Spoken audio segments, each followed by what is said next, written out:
Hello, fellow travelers, and welcome to the First and Stars podcast. How are my loyal listeners? Thank you for your continued support. And remember, click the subscribe button, everybody. It's an amazing episode because aboard the mothership is Timothy Williams. You know him as composer of Brightburn and Pearl. Most recently, he is the composer of The Swearing Jar. Now join us as we go traversing the stars. Hello, Mr. Williams. Thank you so much for coming to the Traversing the Stars podcast. My pleasure. How are you doing? It's totally my pleasure. I'm doing very well. How about yourself? Good, thank you. So I always start off with a question of inspiration. So what inspired your love for music and who your earliest influences? So I began as a concert pianist. So I was studying a lot of classical work, but I was really taken with jazz. One of my favorite artists was Oscar Peterson and Herbie Hancock. And so that sort of led to huge love for music. And I felt like film scores was one of those places where new music was being written that I found very interesting. I mean, between you and me and everyone listening to the podcast, I wasn't a huge fan of modern composition that was taking place, and found that film music was in some ways, classical music adjacent. There's a lot of cool stuff. A lot of film music is inspired by older composers, and a lot of the film language itself comes from Holst and some of these Austrian composers as well. So that I loved film music in particular, and that was one of the things that inspired me. In terms of film composers that really got me inspired, Ennio Morricone. When I went to see The Mission, that was definitely a score that I was just blown away by. John Williams's music is just incredible, and continues to be incredible. He's sort of in his own category, I think. Everything he does is so amazing.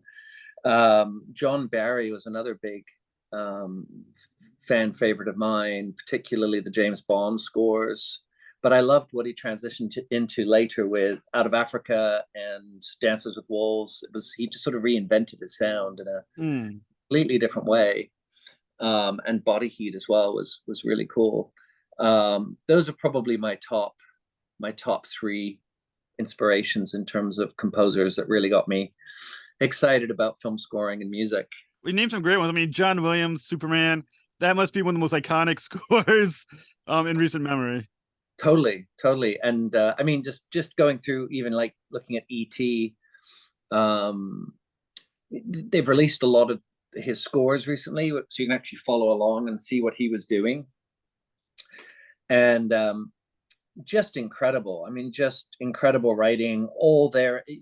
I've seen some of his sketches, and literally everything is in the sketch. I remember chatting with Conrad Pope, one of his orchestrators, and Conrad was just like, yeah, it's just really an exercise in taking what he's done, and everything's written in, just expanding it a little bit over a full orchestral stave from his sketch. But his sketches were pretty intense. And same with Jerry Goldsmith. Jerry Goldsmith used like a 6-stave sketching process where he'd sketch everything out on 6 staves. So pretty much everything was in there that ended up you hearing in the orchestra. So the listeners who are like me and are relatively ignorant of the scoring process, when you say sketching, what do you mean exactly in terms of scoring? Well, it's somewhat outdated now, but what they used to do was watch the film and sit there sort of at a keyboard, and they would, with pencil and paper, write down the music, the theme, and they would break it out rather than just being a piano sketch. They would often write the cue split out. So this would be the string line, this would be the percussion line, this would be the woodwind line, this would be the brass line. They would write it out in a very condensed format, and they would just kind of make notes. Oh, this is when the guy gets stabbed in the stomach, this is when the guy gets kicked in the teeth, this is when this gets stolen, and then this is the cut to this shot. And they'd write it right on the music. And it was an incredible way of creating film music. Nowadays we put everything into a computer. It's all synced frame for frame with the picture, and you have a click that you hear. So even when I'm conducting a score, I have the click, and the orchestra has a click in their ear, so it's very paint by numbers. It's a lot easier than what they had to do, but they sit there with their stopwatches and have to conduct it freehand and hit all the marks. Oh, that's crazy. I never thought about the complication of doing that back in the day. Yeah, they'd have these little moviolas where they'd watch the film, and they'd have to literally have a stopwatch out and go, okay, it's 20 seconds from when the guy bursts into the door until the shots start getting fired, so I've got to write 20 seconds of music approximately, and then this action happens. So they couldn't sync it in the same way that we can now. It had to all be built into their pencil sketch, and just based on rough tempos, if they're kind of in their mind hearing that click, they know that that's going to last, 8 bars will last 20 seconds. But they'd have to, sometimes they'd have to stretch it out. That's so weird to someone like me. There's a famous story of Bernard Herrmann, who was writing this end sequence, and it was very, very dark. He had this really unusual lineup, multiple bassoons and things like that. And the director was in the booth, and he ran the cue, and everyone was watching it, and it sounded good. But the movie ended, and he was still going with the music, and he sort of finished like another 10-15 seconds later. And so the director came out and said, yeah, I really like the feel of that. It's obviously going a bit long, and Bernard was like, yeah, I've got this, don't worry. So did another take of it. Again, the same thing. It ran way past where it was meant to end. Yeah. And director said, look, it's really close, but it's not quite there. And finally, Bernard said, look, let me just get this. He did it a third time, and then he went, it's absolutely perfect. That's it. We've nailed it, And the director said, well, I hate to tell you, but it's not quite lining up with the picture. Bernard said, oh, don't worry about that. I'm listening for the feel, for the tone of it. Like, how does it make me feel? My music editor will line everything up afterwards. It'll all be good. So again, it was just a very different way of doing it, but very cool, because he focused on the sound, the tone of the music. How does it make you feel? Does it feel right? And then all that sort of like trying to sync stuff up with picture. Yeah. Oh, my music editor will do that. So when you're creating music, are you thinking about the feel of the movie when you're watching it, or the TV show when you're watching it, or are you thinking the feel of the music you're listening to when you're making it? Yeah, I think the most important thing certainly about film scoring is how does the music make you feel when you're watching the film? Because it's a character in the film.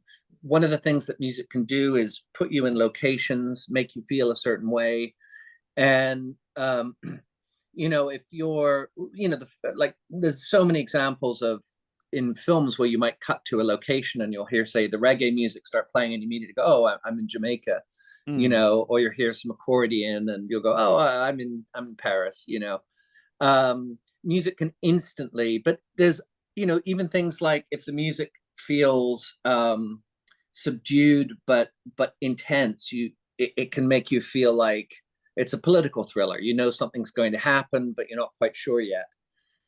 There's so much information that the tone of the music gives you, and I think that's the hardest thing about writing film scoring, is making sure your tone is giving you a world that matches what you're seeing. I can't help but think that also, as someone who's writing music for a scene, it takes a certain level of understanding the comprehension of that moment. What is the director, writer, actors trying to convey, and might not always be the clearest thing. And I think part of the reason I'm thinking about that too, and we'll get to in a moment, is The Swearing Jar, which was a wonderful movie. And there's moments in the film, without giving anything away, where as the viewer watching it, I'm thinking one thing, but as the person who might have known what was really happening, maybe looking at it totally different and comprehending the scene totally differently. So how do you know what to do in moments like that when you're creating this music? Yeah, I mean that's a great question because it sort of hits at the heart of the director composer relationship. And one of the things that I always talk about with music is what's the point of view of the music. You know, there's so many things musically you can be focusing in on. You can focus on the location, you could focus on the main character, how the main character's feeling. You can often work against that. Like some of my favorite moments in film is when, for example, at the end of Godfather, you have everyone just being brutally slayed, and instead you have this gorgeous, beautiful opera music that's playing. And there's and it really, the emotion of that is incredible because you're just seeing this contrast of everyone being killed off with this gorgeous, you know, opera music being played. So in terms of the swearing jar, one of the things that Lindsay and I discussed was what should the music be? Where should the music point of view be? In other words, am I playing this? Am I playing what I really know to be going on? And more often than not, I would play what the audience was thinking rather than what I knew was happening. It was very important for Lindsay not to get ahead. You know, there's a thing where you can get ahead of the story. In other words, the music can be tipping off something too early. There were a couple cases in Pearl where I did some rescoring on the spot just because there was I don't know if you've seen Pearl, but the first moment when the alligator's coming, the score there was quite menacing, and Ty said, can we adjust that so it's not so it doesn't get ahead of the story? So there's lots of cases where that happens, where you're working on something and you've scored it, but the tone is telling you what you know as the composer, not what you know as the audience member yet. And so yeah, sometimes you have to. And it was the same with Swearing Jar. I ended up rescoring a couple scenes just because I was giving a little too much away with music. That's so funny. Like, I think as an audience watching a film, you take it for granted that the music fits the moment, and you forget that the real possibility of musical spoilers that are possible. Yeah, and it happens because you know you're writing and you do know what's around the corner. So you know, sometimes you can tip the hand a bit too early, you know, but I get told off by the director. They make me rewrite the cue, so I'm like, okay. Go say in watching the Swearing Jar, there some moments, without giving spoilers away, there's a moment in the film that made me really, really quite angry. And then when you go back and you figure out and you watch, you know, what happens later, you're like, and you re-understand the scene, you're like, it's like it's heartbreaking. And it's so weird how the movie does such a great job of manipulating you as the audience like that. Yeah, and that's, I think, what particularly drew me to the script was when I first read the script, and I actually saw a read through of it done by Kate Hewlett, the who wrote the script and the songs so beautifully. She did a table read through of it, and that was when the whole conceit sort of came crashing down on me. And the problem is, once you know the conceit, you can't unsee it or unknow it. Right. You know it. So from that moment on, it became, I loved the film, and I got so invested in it. But I could never watch it fresh again. So I always sort of had to have people who hadn't seen the film. I had two people I brought in specifically to watch the film who I knew had never seen it, to give me some feedback on it musically and all that kind of stuff. But I needed that just because I knew what was going on. So I didn't want to tip anything musically. Is it hard to, I think the best way to phrase it, you're not tricking yourself musically when you're writing yourself, but on the one hand, you're writing something that you know is not necessarily true, because again, you're writing for the audience. So how do you trick yourself into getting your mindset into what you know, think the audience is thinking, instead of what you know is happening in that moment watching it? Well, I think that comes down to the choice. Anytime I approach a scene, for me, I always find that it's helpful to start with what I can't do.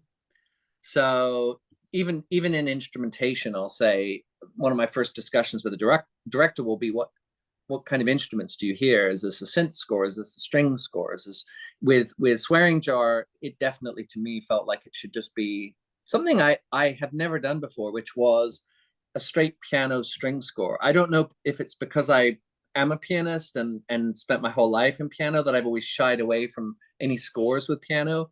But I think Swearing Jar was the first score I ever did where I really embraced, okay, I'm a pianist, I can play the piano, let's have it be piano as a solo instrument supported by the strings.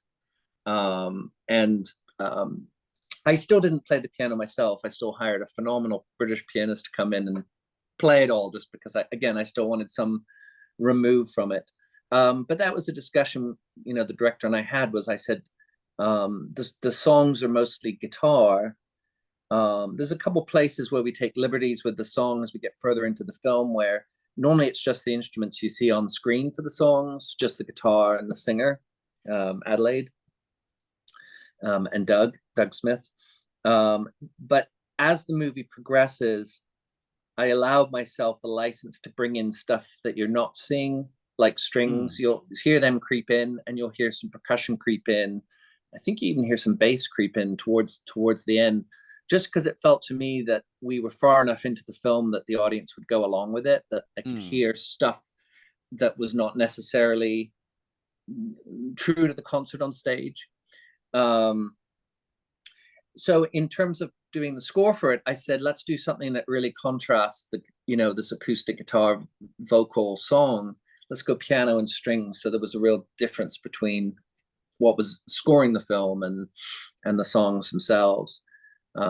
So I think as you narrow down the choices, it helps in terms of the direction, and then just really the choice of that point of view. Like, okay, I'm going to write it as though this is my understanding of this scene, and be true to that, and just make that conscious choice, even though I know that might not be exactly what's happening in reality when you watch the film again. See, what I thought was so great is the musical choices made in the movie. I thought were amazing. There's great pieces of music, but the other part in the film that I thought was interesting as well is that silence was used to great effect.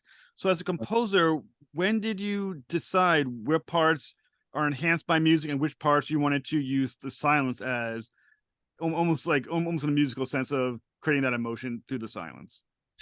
Well, first, thank you so much. I'm glad you appreciated it. I'm a big believer in scoring. A lot of directors are very nervous, so they use music often a bit like a security blanket. Oh, there's silence. Oh, we got to have music. Oh, there's some silence there. Let's put some music there, because they're nervous about the film. One thing that Lindsay McKay is really good at is knowing exactly what the film is, knowing that the acting is so good, the story is so strong that it can stand without music. So then it became a question of sitting down with her. We spotted it. We went through and said, where do you think music should be? Where do you think music shouldn't be? And we did actually even have the discussion as we got closer to recording it. I said, do we have enough music in this? And she was like, oh yeah, absolutely. I'm like, because I'm not paid by the note. I can give you more music, but we are coming up to that point of no return. With I was very fortunate enough to be able to go to Abbey Road and record it with. I wanted to keep it very intimate, so I just used 12 strings, but they're phenomenal string players over in London, and we went into Studio 3 in Abbey Road, which is the small pop room, as opposed to Studio 1 is the big like filmic room that I've had the opportunity to record in a bunch of times, and Studio 2 is where the Beatles used to record, and Pink Floyd and all of that. It's an incredible room. It's quite a bit smaller than 1, but I recorded Brightburn in there, and I've recorded a couple other films in there, but Studio 2 is really cool.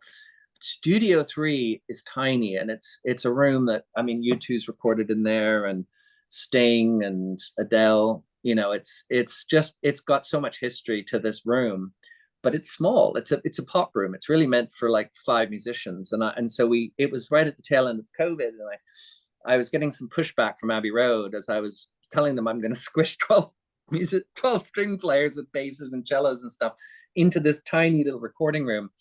And initially they said, well, you can't do that because of the COVID restrictions. And then finally, thankfully, like literally a week before we were about to record, I got a call from Abbey Road, and they said, "Yeah, we're all clear. We're allowed to seat people a little closer together now. COVID seems to be in good shape, so yes, you can go ahead and record it." But it's 12 strings, and then we did a session of just the solo piano. But I said to Lindsay, you know, do you feel that there's enough music in the film? And she was like, it's perfect amount. She said, I'm, you know, she said it just sort of. So a lot of those decisions are often with the director. There might be those times with the director where I might be pushing them to have more silence, or I might be pushing them to say, I think this needs a little bit of music here. But in the case of Swearing Jar, I knew where she'd picked music was really good, and silence is very powerful. Silence is one of those things that helps you focus, but also makes something feel real. If you look at, say, The Office, there's no music in The Office. There's the main title, but the rest of The Office just plays dry. And there's quite a number of shows that will do that. They'll play it dry because it feels more real. It's like has more of a reality to it. The moment you bring music in, effectively you have to sort of you're back to a filmic mode, but the audience sort of in a way has to suspend their disbelief because you know, because suddenly, you know, you've got piano and strings in the room with you as well as the it's always awkward, those intimate scenes, because I'm like, yeah, we're showing a really intimate scene. It's 2 people in a bedroom, but there's also a big band in there. So I think the top, like, if I had to rank the scenes I hate scoring the most, it's definitely sex scenes, because you always feel like you're intruding. And there's, you know, there's a funny story. I was working on Conan the Barbarian with Jason Momoa, and one of the key, I was doing additional music for it. One of the sections was the sex scene between Jason Momoa and I can't remember the actress in that, and so of course I immediately wrote the sex scene in as subtle a way as I could, you know. And I got a note back from the producer saying, this feels a little muted, you know, can we, you know, this is their big love moment, can we really kind of enhance this?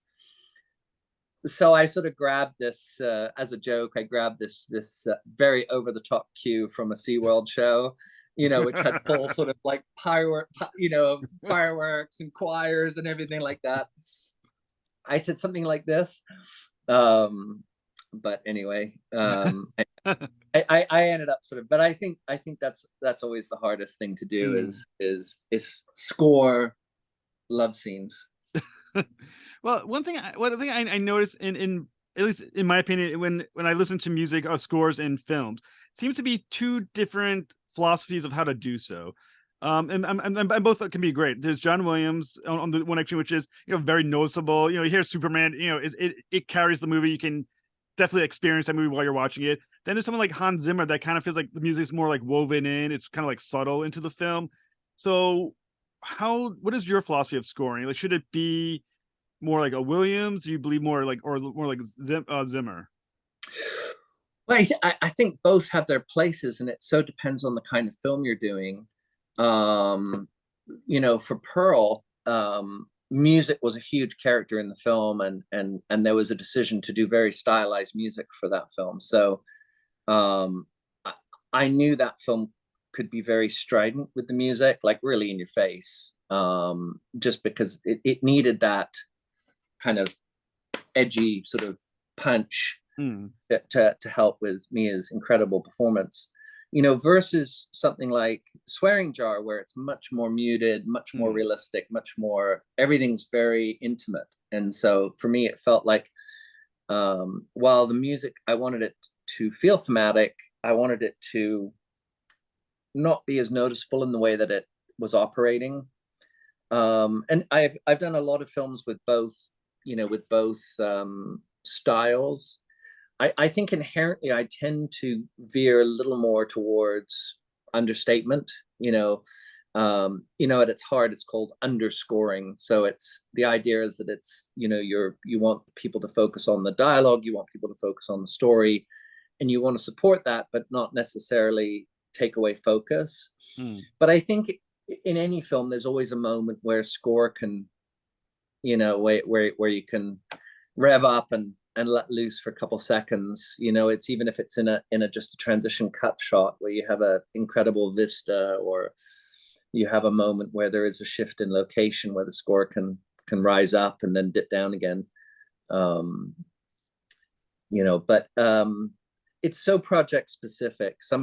A lot of projects you really, on the extreme, it's just sort of say some tones or some sort of organic pads that are just behind something can be pretty cool, and just give you a really good atmosphere, especially if it's a horror film. You can have it sit there and just be very subtle, but sort of keeping that tension going.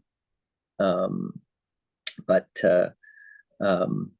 sometimes it's fun. Sometimes it's fun when you have that opportunity to really step forward and do something. But you're right. I think, John Williams is probably the most iconic in terms of his, everyone can hum his themes. And they're bold and center and make no apologies, there's a lot of composers who are very good at the opposite, just staying out of the way. Yeah, I noticed. I think the one I noticed the most was like Batman Begins with Zimmer, where I heard the music. I bought the score, and it was fantastic music. I had to go back to the movie and try to figure out where did I actually hear that music from in the film, because it was so subtle, so woven in. You're so engrossed that you didn't quite notice necessarily the music at that moment. Yeah, definitely. And again, he used a lot of interesting pulses in that. That were just kind of ticking over underneath and giving you that sense of momentum. Yeah. And I think that's that's another aspect of film scoring that's important, is momentum. Because film is when you think about film, you often get short, very fast, cut together visuals. Cutting can be very, very fast. And so music is one of those things that can give you that continuity underneath a fast cut sequence, because it's staying in tempo. It's giving you a pulse. If it's a drum, whatever it is, percussion, it's in the case of Batman Begins, it's this pulse, and it's just sort of percolating underneath. And so it really helps you watch a film because it connects. It's what I sort of call phrasing in films. Music can really help define dramatic phrases. So it takes you from a party where nothing's going on to suddenly all hell's breaking loose, and there's a whole gunfight, and then eventually they escape in the car and zip off and things calm down a bit. So there's that whole long dramatic phrase of what takes place. And again, music can be very good at gluing that together and helping you define where the action is, where the breaths are. You can shape the feeling of the energy of the film through the music. So that's another great technique. Another great aspect of film music is it can really define the scenes. Here's the scene beginning, here's the scene end, and now we're moving on with the story. And another interesting that music does, obviously, is that it helps define the character for the audience. Right. So when you're doing something like the swearing jar, how are you and one thing about those characters is that Kate Hewlett does a very good job of creating fully fleshed out characters. They're not just one thing. Honestly, if you do, once again, just to go back to Batman, not to hit on Zimmer, Batman's very clear. He's the Dark Knight detective. This kind of his character. The Joker is the Joker. Things of that nature. When you're doing the swearing jar with these characters that are really well realized, how do you determine the theme for these characters? So for swearing jar, I wanted to have one theme which you hear right off the top, which sort of represented her relationship with Patrick Adams. So I wanted that, and it's again, it's a style I haven't really used before, but it harkens back to almost an older European style of writing, with just the piano and the strings, almost slightly impressionistic, to just paint a picture of a relationship that's just got some depth to it, has some warmth, has some real passion to it, just something that and that was kind of the main theme of the movie. You hear it, I think it's called I'm going to buy some oat milk, but it was the theme almost, it's that it had sort of an ostinato bass, left hand, and do do do do do, and then it had da da dum bum bum, is kind of like the right hand melody, and it needed to encapsulate all the passion, all the love that they felt in their kind of relationship. For Doug Smith, his character, he's so offbeat and quite quirky. And so you'll notice what I do with him is I tend to use a slightly detuned piano, and I made it much more of like a kind of a bar piano.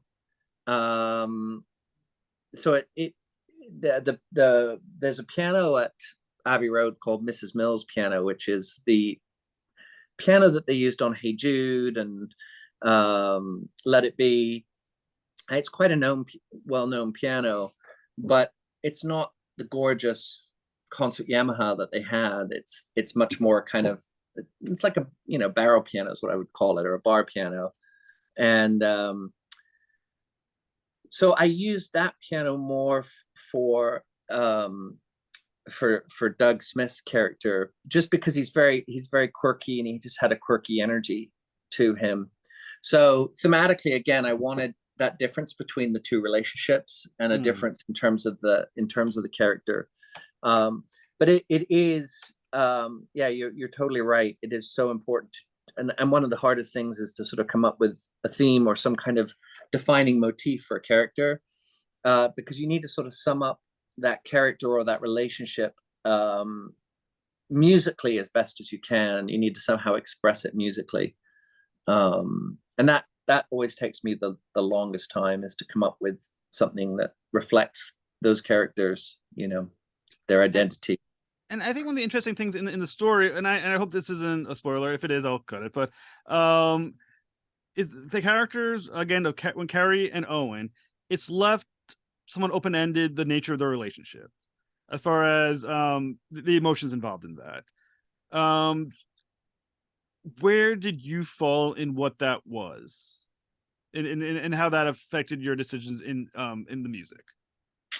That was actually one of the toughest parts of the film, because Kate had written that beautiful song, the turtle song, at the very, very end of it. And really all we have at the end of the film is that look she gives him.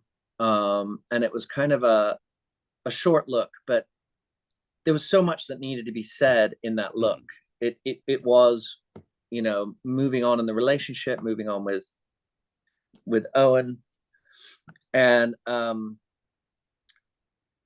it was probably one of the areas that got discussed the most. And I tried so many different things. And I eventually ended up we have that lovely sort of simple guitar, with her vocal over it. But as she turned, I added strings come in, just to kind of doing a hold there over that look. And the strings are really there to sort of represent both the hope of what that relationship will be, and to really try to inform the audience that this next relationship was going to work and was going to move forward. But it's a lot to rest on the music, and it's a very powerful, hopefully very optimistic moment in the film, but definitely a risk, in terms of like, will the audience be satisfied? Will the audience get it? Will they feel like it's resolved, the movie's resolved? it was certainly one of the places we tried a bunch of different things, including even just reworking the end of the song a couple of times to try and really land it. But I think where it ended up is a good place. I think it feels you get the message without having to hammer someone over the head, you know. And I think that was the point, was to try to let the audience kind of fill in where it's going to go, where the relationship will carry on from there. But definitely hard, it was definitely a hard moment. It must be a lot of pressure on you as the scorer, the composer, to, I mean, you're kind of almost the tour guide for the audience, come over here, this is how you're supposed to feel, this is what's happening. And in many ways you are also revealing the proposed sequel in how you approach, this is, they're together, they're not, or however you wanted to approach it. How daunting is that for you, to just be thinking about that? Your responsibility is that great in these moments. Yeah, there was a lot of pressure, and I think, again, the pressure gets added when, I've known Kate since she was probably 6. So I've, kind of watched her grow up and become this incredibly talented writer and actor. And, I've known the producer probably a good 15 years. I scored, Jane Lohman is one of the producers, and I scored a film that she did with David Hewlett called A Dog's Breakfast. It was an MGM film, and Kate's actually in it as well. She's fabulous in it. So I've known them a long time. So, and I also scored Debug, the Jason Momoa film, that also Jane and David did. So, you always do the best that you can when you have a film, but I think the bar is set even higher when they're friends. You don't want to let them down. So yeah, I slaved over the film and the score to, I threw out a ton of stuff I just didn't feel was quite right or wasn't working, and really, really worked hard to try to give them the best score I possibly could. And I really wanted Kate to be happy, because she'd written such a beautiful script and such great songs. I was like, yeah, I really want to make sure she's happy, and thankfully she was. And Lindsay McKay, the director, came in, and the whole project was such a story of perseverance and just love of the project, because there were about 3 or 4 false starts, not the least of which was sort of COVID coming in and all of that kind of stuff just as we were about to start. So it was a project that had been worked on for a good 4 years before it finally got made, and we finally were able to film it. So Lindsay did such a spectacular job of turning it into a movie even I didn't know was there. Visually, it's one of the best looking films I think I've seen. It's just the visuals are so stunning.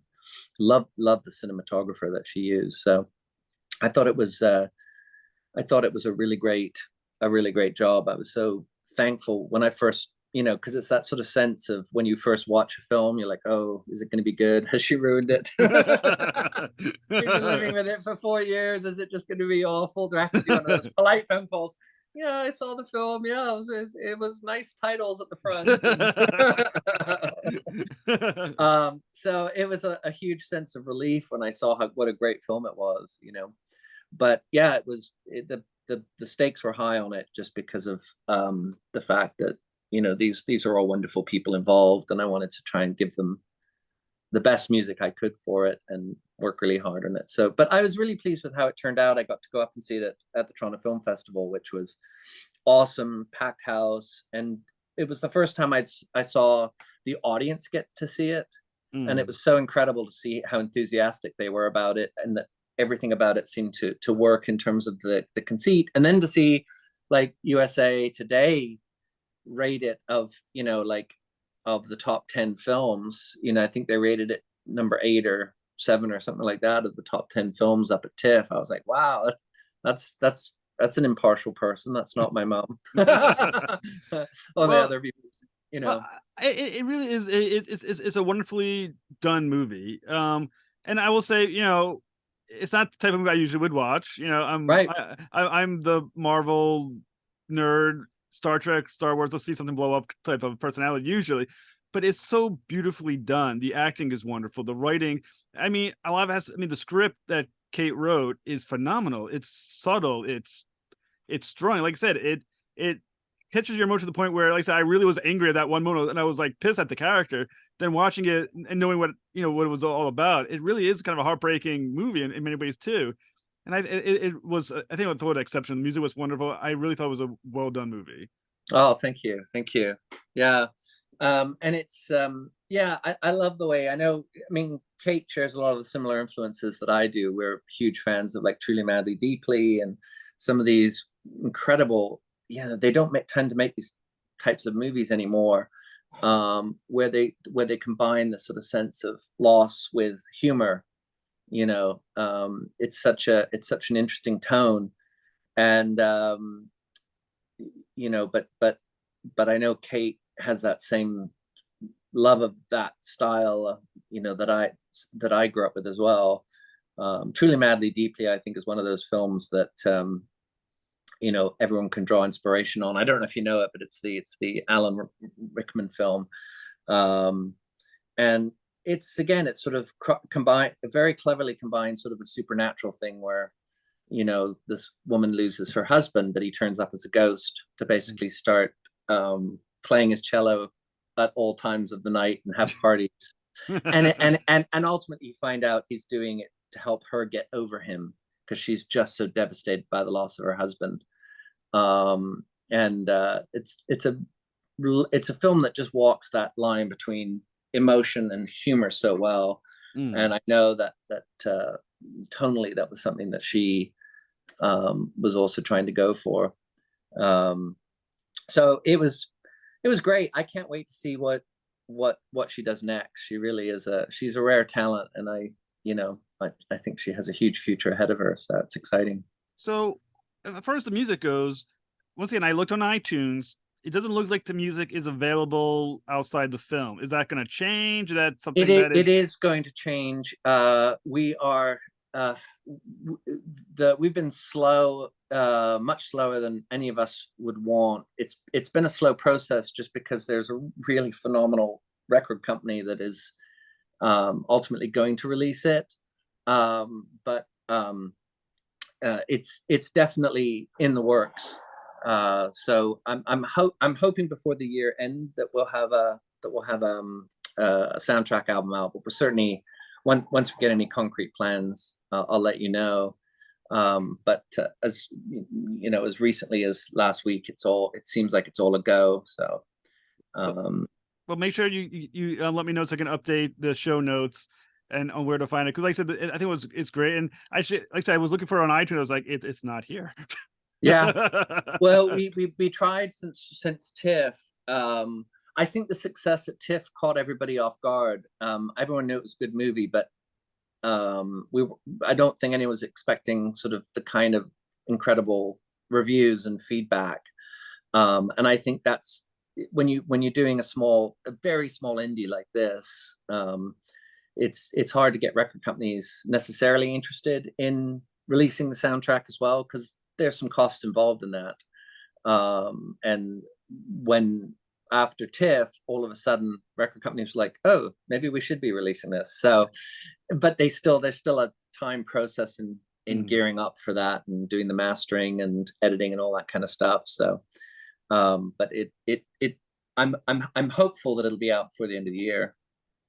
Well, Mr. Williams, it's been an honor to speak with you, sir. And please let me know when it does get released. And the next thing that you do, come back. Awesome. Totally you so much for having me. Totally my pleasure. Yeah, you too. Take care.